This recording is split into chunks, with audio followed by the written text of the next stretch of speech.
बच्चों चलिए हम लोग कंटिन्यू करते हैं लास्ट लेक्चर से। लास्ट लेक्चर पे मैं आप लोगों को पैकिंग एफिशिएंसी के बारे में अच्छे से डिटेल पे आप लोगों को इधर पे समझाया था। आज का लेक्चर पे हम लोग क्या करेंगे, इधर पे हम लोग calculations involving unit cell dimensions के बारे में इधर पे स्टडी करेंगे। बेसिकली क्या होता है, इधर पे हम लोग किसका स्टडी करेंगे, कुछ कैलकुलेशंस होता है रिलेटेड टू यूनिट सेल, उसका हम लोग इधर पे स्टडी करेंगे। तो बच्चों मैं आप लोग को दिखाता हूँ हम लोग क्या क्या कैलकुलेट कर सकते हैं यूनिट सेल के लिए, तो आप लोग स्क्रीन पे देखते रहिए। बच्चों फर्स्ट पे मैं एक क्या बना लेता हूँ, इधर पे एक क्यूब बना लेता हूँ। मैं आप लोगों के लिए स्क्रीन पे एक क्यूब बना लेता हूँ, आप लोग देखते रहिए।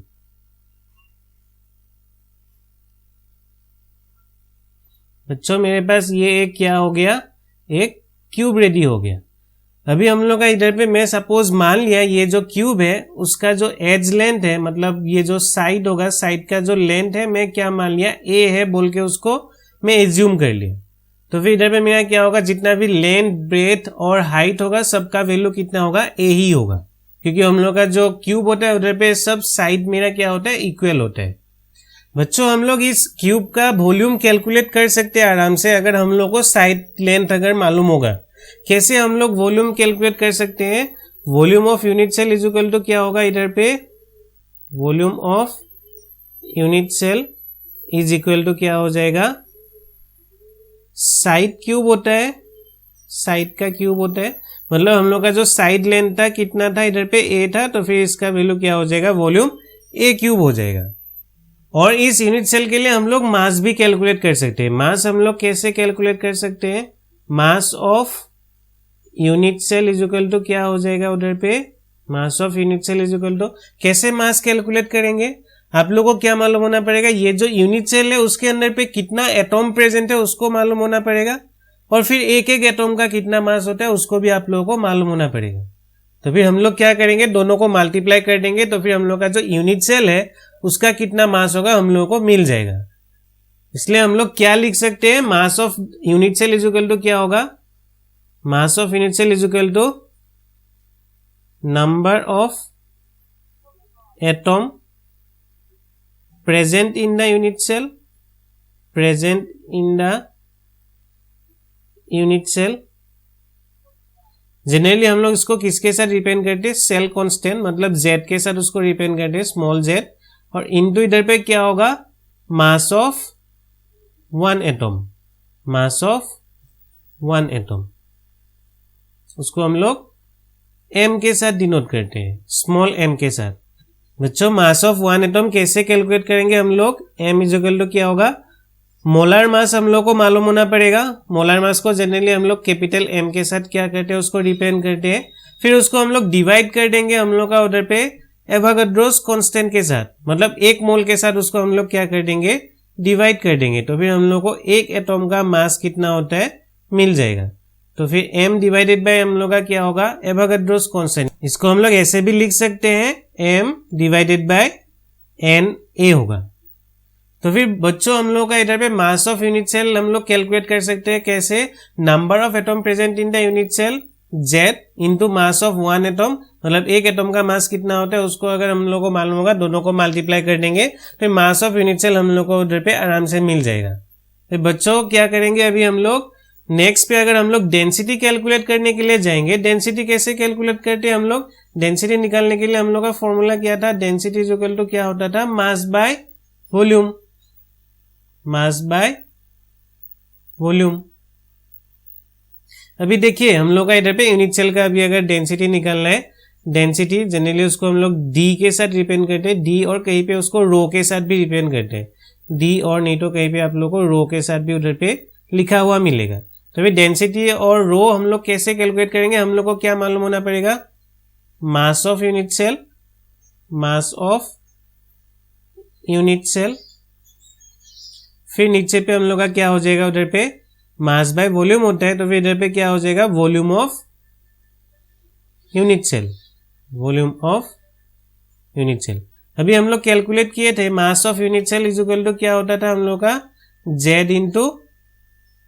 z into m, small m, और नीचे पे हम लोग का क्या होगा, volume of the unit cell क्या हो जाएगा, वॉल्यूम हम लोग कैसे कैलकुलेट करेंगे, a क्यूब, तो फिर इधर पे क्या हो जाएगा, हम लोग का ए क्यूब आ जाएगा। फिर नेक्स्ट पे हम लोग इधर पे m कैसे कैलकुलेट करते थे, m इज इक्वल टू क्या था उधर पे capital M divided by Na। m capital M मतलब क्या होता है, मोलर मास। तो फाइनली हम लोग का इधर पे डेंसिटी निकालने का जो रिलेशन हम लोग को क्या मिलेगा, Z इंटू इधर पे आ जाएगा हम लोग का कैपिटल M और नीचे पे डिवाइडेड बाय हम लोग क्या करेंगे इधर पे Na जब करेंगे Na कहाँ चला जाएगा, नीचे पे। तो फिर ये क्या हो जाएगा हम लोग का a क्यूब इंटू Na। तो फिर ये फॉर्मूला से हम लोग क्या कैलकुलेट कर सकते हैं, density of the unit cell calculate कर सकते हैं। बच्चों एग्जाम से मेनली हम लोग का डेंसिटी से रिलेटेड क्या होता है उधर पे क्वेश्चन पूछता है। तो फिर इधर पे आप लोग का देखिए तो कितना पैरामीटर्स है, एक तो डेंसिटी हो गया d फर्स्ट पैरामीटर, फिर सेकेंड पे z number of atom present in the unit cell, फिर नेक्स्ट हम लोग का मोलर मास मालूम होना पड़ेगा, फिर हम लोग का जो यूनिट सेल होता है उसका साइड लेंथ मालूम होना पड़ेगा, और Na एवोगाड्रोस कांस्टेंट का वैल्यू हमेशा कांस्टेंट ही होता है, उसका वैल्यू कितना होगा 6.022 इंटू 10 टू द पावर 23। बच्चों इधर पे 5 पैरामीटर से आप लोग अगर 4 पैरामीटर्स का अगर वैल्यू अगर आप लोगों को दिया हुआ होगा तो फिर 5th वाला जो पैरामीटर जो अननोन होगा उसका वैल्यू आप लोग इजीली कैलकुलेट कर सकते हैं। बच्चों चलिए एक बार अच्छे से इसको देख लीजिए आप लोग स्क्रीन पे, मैं आप लोग के लिए इसी को ही लिख के लाया हूं।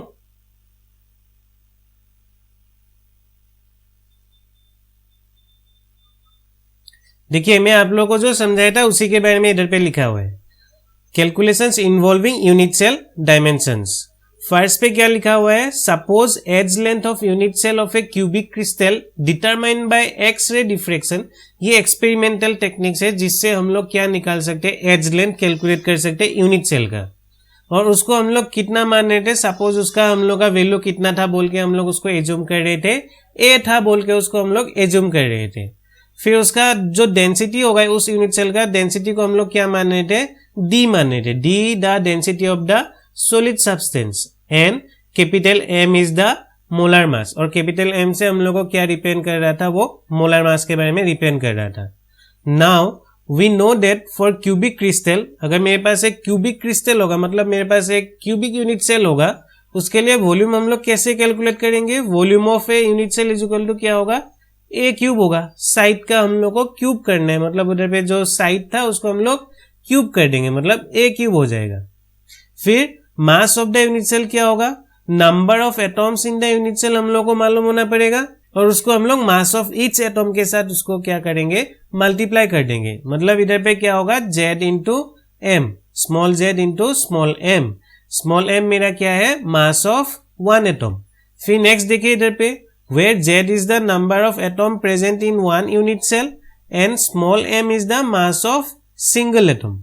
फिर इधर पे देखिए mass of one atom present in the unit cell कितना हो जाएगा, small m is equal to capital M divided by Na। अभी कैपिटल M मेरा क्या था, मोलर मास ऑफ एलिमेंट।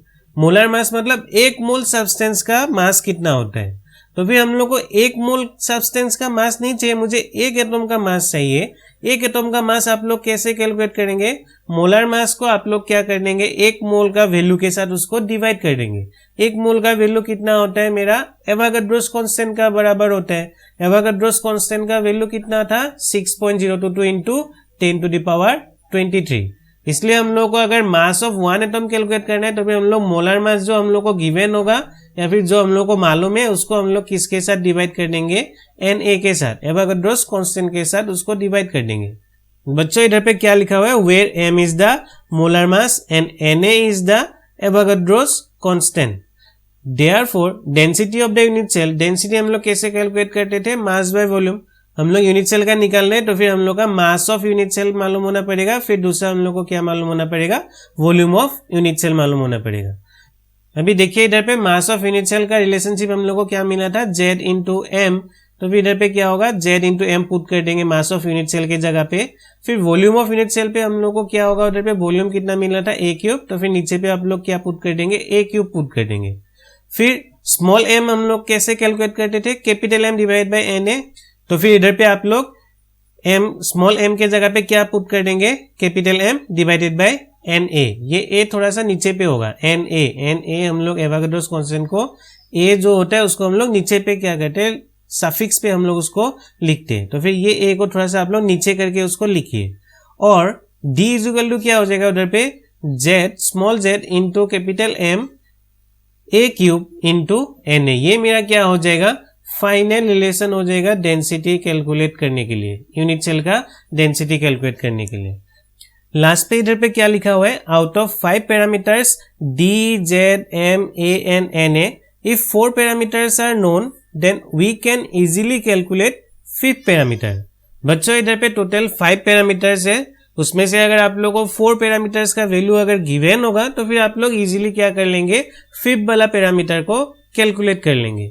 बच्चों अगर हम लोग को इतना बात अगर मालूम हो जाएगा तो फिर आप लोग क्या करेंगे, जितना भी आप लोग उधर पे बोर्ड पे या फिर नीट पे या फिर जेई पे क्वेश्चंस देगा आप लोग इजीली उसको क्या कर सकते हैं सोल्व कर सकते हैं रिलेटेड टू डेंसिटी। चलिए बच्चों अभी हम लोग कुछ क्वेश्चंस प्रैक्टिस करके देखते हैं। बच्चों फर्स्ट क्वेश्चन देख लीजिए, आप लोग का स्क्रीन के ऊपर पे लिखा हुआ है। फर्स्ट क्वेश्चन पे क्या लिखा हुआ है, silver forms CCP lattice. CCP मतलब हम लोग का किसको रिप्रेजेंट करता है, सीसीपी मतलब face centre cubic unit cell के बारे में बोल रहे हैं। तो फिर आप लोग अगर सीसीपी लेटिस लिखा हुआ होगा मतलब वो मेरा कौन सा यूनिट सेल के बारे में इंफॉर्मेशन गिवन है, उधर पे फेस सेंटर यूनिट सेल है बोल के आप लोगों को क्या करना है उसको मालूम हो जाना है। नेक्स्ट देखिए इधर पे an x ray studies of its crystal so that the edge length of its unit cell is 408.6 picometre. Information इधर पे आप लोगों को क्या गिवन है, उधर पे एज लेंथ के बारे में आप लोगों को इंफॉर्मेशन गिवन है। एज लेंथ कितना था बोल के बोल रहा है 408.6 पिकोमीटर है बोल के बोल रहा था। फिर नेक्स्ट इधर पे क्या लिखा हुआ है, calculate the density of silver, और आप लोगों को एटॉमिक मास गिवन है 107.9 यूनिट हम लोग का उधर पे उसका एटॉमिक मास है। बच्चों कैसे करेंगे इस क्वेश्चन को सॉल्व, तो फिर अगर मुझे इसको सॉल्व करने में कैसे सॉल्व करूंगा, डेंसिटी निकालने के लिए फॉर्मूला क्या था हम लोग का, small z into capital M नीचे पे a क्यूब और फिर क्या था मेरा एवोगाड्रोस कांस्टेंट। आप लोग को इधर पे क्या क्या इन्फॉर्मेशन गिवन है, आप लोग को बोल दिया कि सीसीपी लेटिस है बोल के बोल दिया। सीसीपी लेटिस अगर बोल दिया मतलब आप लोग का इन्फॉर्मेशन क्या गिवन है, आप लोग क्या सोच सकते हैं उधर पे सीसीपी मतलब उधर पे वो किसके बारे में बोल रहा है, face centre cubic unit cell के बारे में बोल रहा है। और face centre cubic unit cell के लिए z का वैल्यू कितना होता है 4 होता है। तो भी हम लोग का z का वैल्यू हम लोग को मालूम हो गया कितना होगा 4 होगा। फिर नेक्स्ट पे मोलर मास हम लोग को गिवन है, मोलर मास कितना गिवन है 107.9 यूनिट लिखा हुआ है, यूनिट मतलब कितना हो जाएगा ग्राम पर मोल। नेक्स्ट हम लोग को a का वैल्यू चाहिए, a का वैल्यू भी गिवन है। a का वैल्यू आप लोग को क्या बोल रहा है उधर पे 408.6 पिकोमीटर। बच्चों देखिए अभी आप लोग को इसको कन्वर्ट कर लेना है, पिकोमीटर पे गिवन है आप लोग उसको सेंटीमीटर पे कर लीजिए, क्योंकि इधर पे हम लोग का जो मोलर मास है वो मेरा क्या होता है ग्राम पर मोल लिखा हुआ है। तो फिर एक ही हम लोग का यूनिट पे हम लोग उसको कन्वर्ट कर लेंगे, हम लोग सीजीएस सिस्टम पे हम लोग क्या करेंगे उसको कन्वर्ट कर लेते हैं। पिकोमीटर को अगर मुझे सेंटीमीटर पे कन्वर्ट करना है तो फिर क्या हो जाएगा इधर पे 408.6 into 10 to the power -10 centimetre हो जाएगा। पिकोमीटर को अगर मीटर पे लेके जाना है तो उधर पे हम लोग का कितना होता है 10 टू दी पावर -12 मीटर होता है, और हम लोग का सेंटीमीटर पे कितना होगा 10 टू दी पावर -10 होगा। नेक्स्ट हम लोग को Na का वैल्यू मालूम ही है, Na का वैल्यू कितना होगा 6.022 इंटू 10 टू दी पावर 23। तो बच्चों आप लोग क्या करेंगे, जितना भी इंफॉर्मेशन गिवन है सबको इधर पे पुट कर देंगे। z के जगह पे कितना 4, फिर हम लोग का कैपिटल M के जगह पे कितना पुट करेंगे हम लोग उधर पे 107.9 ग्राम पर मोल। फिर नेक्स्ट हम लोग का a क्यूब के जगह पे क्या हो जाएगा 408.6 into 10 to the power -10 centimetre whole cube हो जाएगा। फिर Na का वैल्यू कितना होगा 6.022 इंटू 10 टू दी पावर 23, और इसको अगर आप लोग सोल्व करेंगे, सोल्व करने के बाद वैल्यू अराउंड कितना मिलेगा 10.5 ग्राम पर सेंटीमीटर क्यूब आप लोगों को क्या मिलेगा उधर पे डेंसिटी मिल जाएगा। बच्चों बहुत ही सिंपल क्वेश्चन था, मैं आप लोगों को एक बार अच्छे से दिखा देता हूं। देख लीजिए आप लोग स्क्रीन पे, इधर पे क्या लिखा हुआ है, since the lattice is CCP उससे हम लोग को क्या मालूम हो रहा था, जेड का बारे में मालूम हो रहा था, जेड इज इक्वल टू क्या होगा 4। फिर next molar mass of silver हम लोग का गिवन था कितना था 107.9 ग्राम पर मोल, यूनिट लिखा हुआ था, यूनिट मतलब क्या होगा ग्राम पर मोल होगा।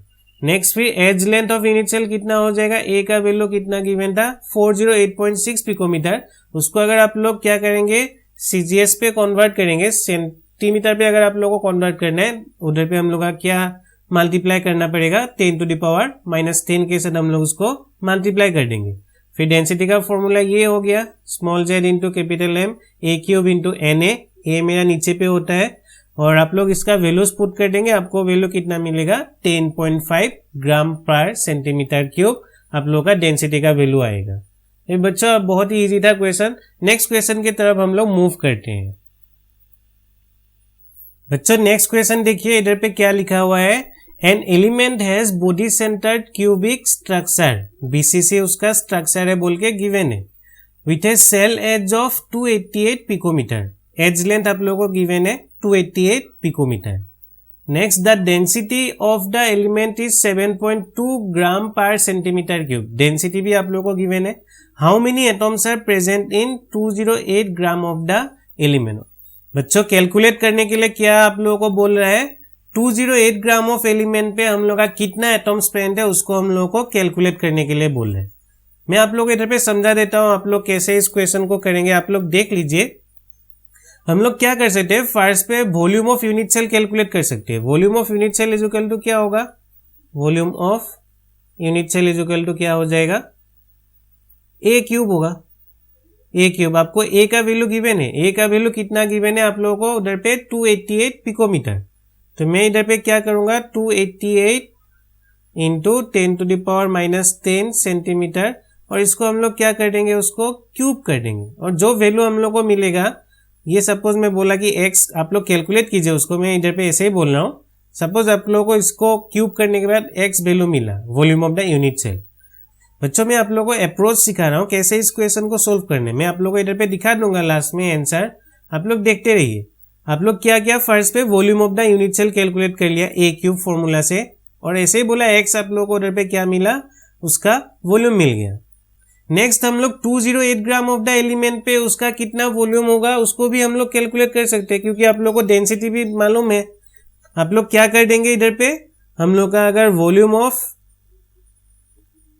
208 ग्राम ऑफ द एलिमेंट अगर हम लोग को कैलकुलेट करना है, 208 ग्राम ऑफ द एलिमेंट अगर कैलकुलेट करना है,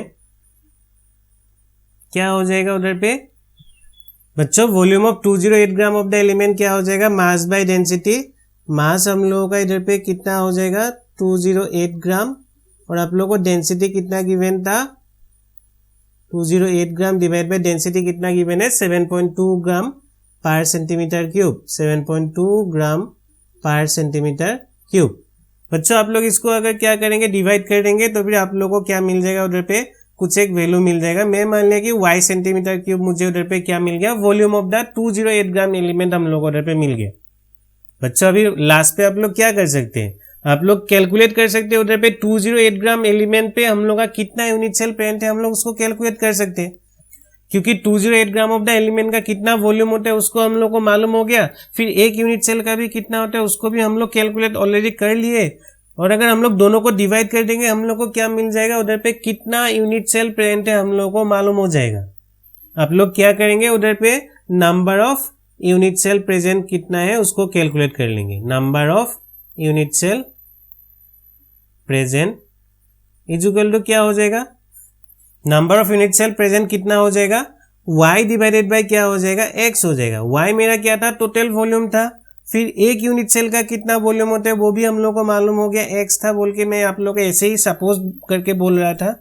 आप लोग दोनों को अगर डिवाइड कर देंगे आप लोगों को क्या मिल जाएगा उधर पे number of unit cell present कितना था आप लोगों को मिल जाएगा, मतलब आप लोगों को नंबर ऑफ यूनिट सेल उधर पे मिल जाएगा। मैं ऐसे ही बोल रहा हूँ z सपोज मिला, तो फिर जो आप लोगों को वैल्यू मिलेगा वो मेरा क्या होगा number of unit cell present होगा। आप लोग क्या करेंगे लास्ट पे, आप लोगों को पूछ रहा था how many atoms are present in 208 gram of the element, कितना एटम प्रेजेंट होगा। एक बॉडी सेंटर्ड क्यूबिक सेल के अंदर पे हम लोग का 2 एटम प्रेजेंट होता है, तो फिर अगर हम लोग के पास z number of unit cells होगा तो फिर आप लोग क्या कर देंगे z इंटू 2 कर देंगे, ऐसे इजीली हम लोग क्या कर सकते हैं, इस क्वेश्चन को सोल्व कर सकते हैं। तो मैं आप लोग को दिखाई देता हूं, आप लोगों को कैसे उसको सोल्व करने, आप लोग देख लीजिए। बच्चों देखिए इधर पे volume of the unit cell हम लोग फर्स्ट पे कैलकुलेट करेंगे।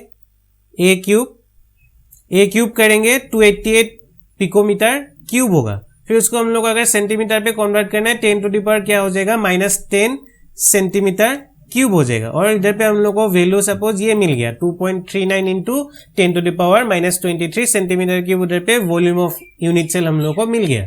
फिर नेक्स्ट पे आप लोग क्या करेंगे, volume of 208 gram of the element आप लोग कैलकुलेट कर लेंगे, मास बाय डेंसिटी। मास कितना हो जाएगा 208 ग्राम, फिर डेंसिटी आप लोगों को गिवन था 7.2 ग्राम पर सेंटीमीटर क्यूब। मतलब आप लोगों को क्या मिल गया इधर पे, वॉल्यूम ऑफ 208 ग्राम एलिमेंट आप लोगों को मिल गया। Then number of unit cell in this volume क्या हो जाएगा, total volume divided by volume of 1 unit cell.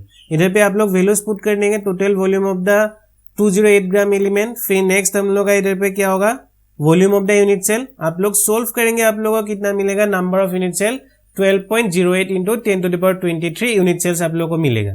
Finally क्या कर देंगे, since each BCC cubic unit cell contains 2 atoms, therefore total number of atoms कितना हो जाएगा 2 into 12.08 into 10 to power 23 number of atoms हम लोग का उधर पे प्रेजेंट होगा। क्योंकि एक बीसीसी पे 2 एटम पेंट होता है, टोटल अगर यूनिट सेल्स हम लोग का कितना होगा 12.08 into 10 to power 23 unit cells होगा।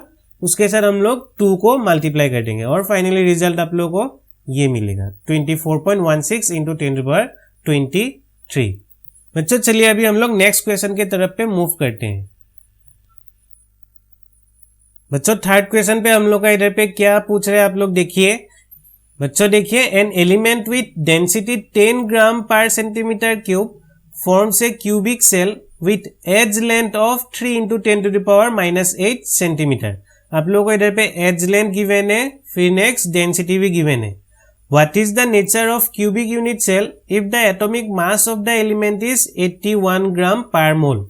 आप लोगों को उधर पे मोलर मास भी गिवन है 81 ग्राम पर मोल। बच्चों इन्फॉर्मेशन क्या क्या गिवन है हम लोग का, गिवन हम लोग का इन्फॉर्मेशन क्या क्या है एक बार लिख लीजिए। क्या क्या दिया हुआ है हम लोगों को, डेंसिटी दिया हुआ है, डेंसिटी कितना दिया हुआ है 10 gram per centimetre cube. Next फिर एज लेंथ गिवन है, एज लेंथ आप लोगों को कितना गिवन है 3 into 10 to the power -8 centimetre. Next atomic mass of the element आप लोगों को गिवन है, एटॉमिक मास मतलब कैपिटल एम कितना गिवन है 81 ग्राम पर मोल गिवन है। और आप लोगों को क्या मालूम है, Na का वैल्यू, एवोगाड्रोस कांस्टेंट का वैल्यू मालूम है कितना होता है 6.022 इंटू 10 टू द पावर 23। अभी आप लोगों को क्या कैलकुलेट करना है, आप लोगों को जेड कैलकुलेट करना है। अगर आप लोग जेड कैलकुलेट कर लेंगे, जेड से आप लोगों को क्या मालूम होगा, number of atom present in the unit cell. और उससे आप लोगों को क्या मालूम हो जाएगा, आपको type of the unit cell के बारे में भी मालूम हो जाएगा। इसलिए हम लोग क्या करेंगे, अभी जेड कैलकुलेट करेंगे।